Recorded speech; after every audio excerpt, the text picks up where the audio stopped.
Ciao comrades! Today we are looking at this deal. You might have seen something similar.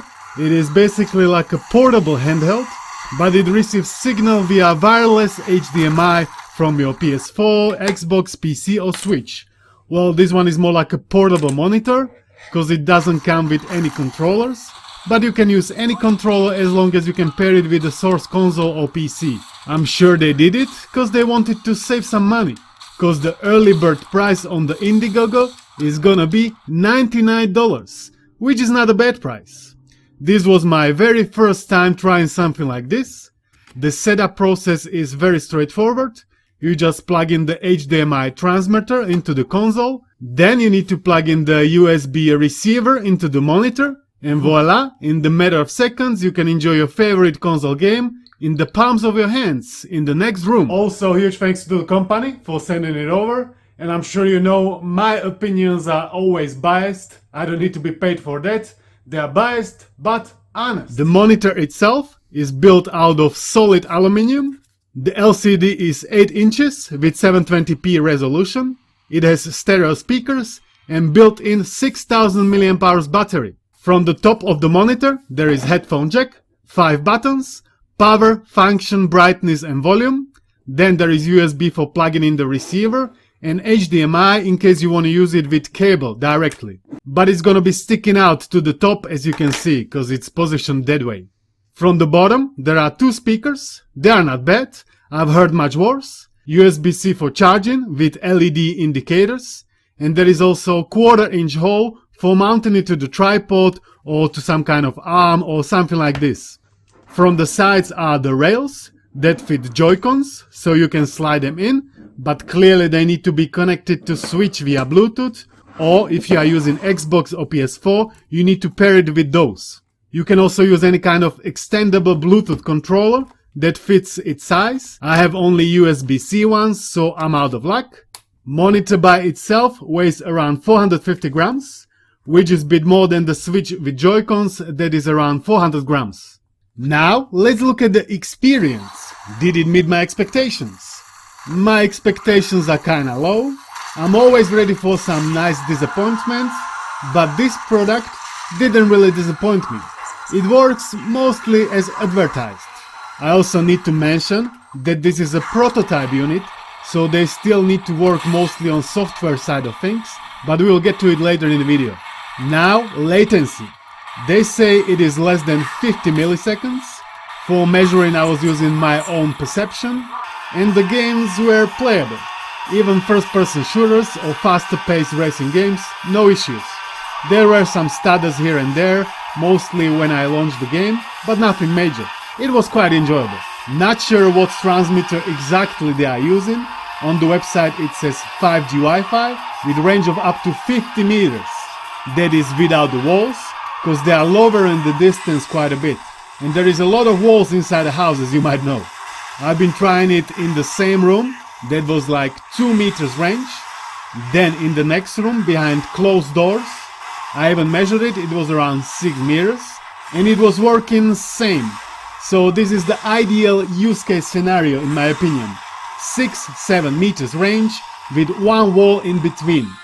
Then when I moved further into another room and behind another closed doors, I started to lose connectivity with Bluetooth controller first. And that's like your limit, because even though the monitor did still receive signals and it was working, I couldn't control it.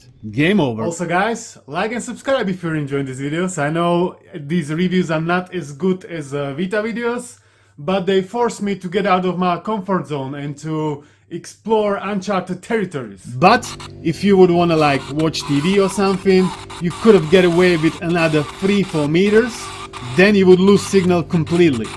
One issue I was facing though was with the controllers, because ideally you wanna use Joy-Cons or something similar so you can slide it in, or some extendable controller so the screen is in the middle and you hold it in your hands like a handheld.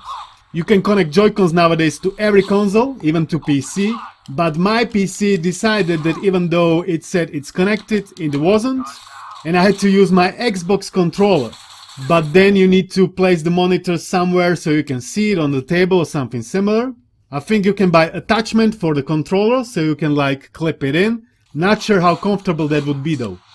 Another thing I have noticed is that it gets warm. There is no active cooling, just passive cooling.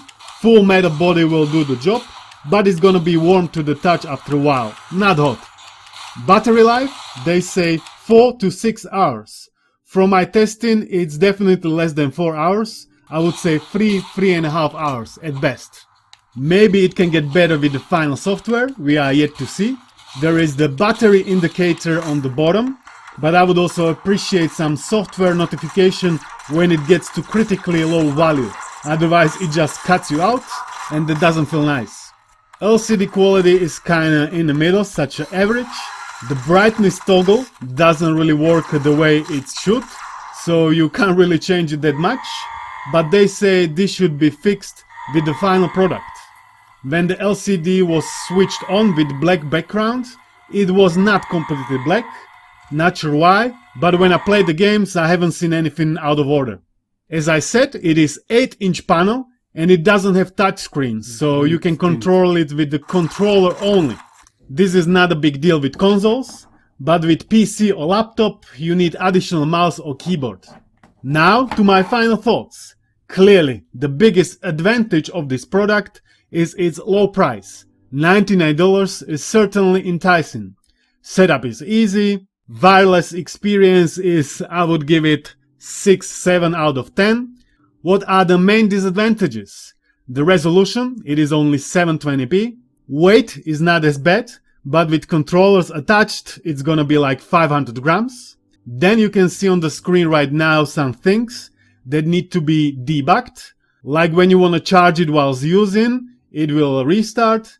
Fast charging is not implemented, but will be, and things like that. Then I also try to plug it into the PS3 or PS TV. They are the older consoles with HDCP protection, and this currently doesn't work. I've been asking about it, and they responded that current prototype can only do it directly via HDMI, but final product will take care of HDCP and it will be able to bypass it. Every other newer console or PC works absolutely fine. So, in the end, should you buy it? This product clearly appeals to quite small category of people. Are you one of them? Only you can tell. Am I one of them? Nope, I'm not. I love native offline gaming and emulation, and it's not gonna change anytime soon. Thanks to you for watching. Thanks to members and patrons for support. Peace out.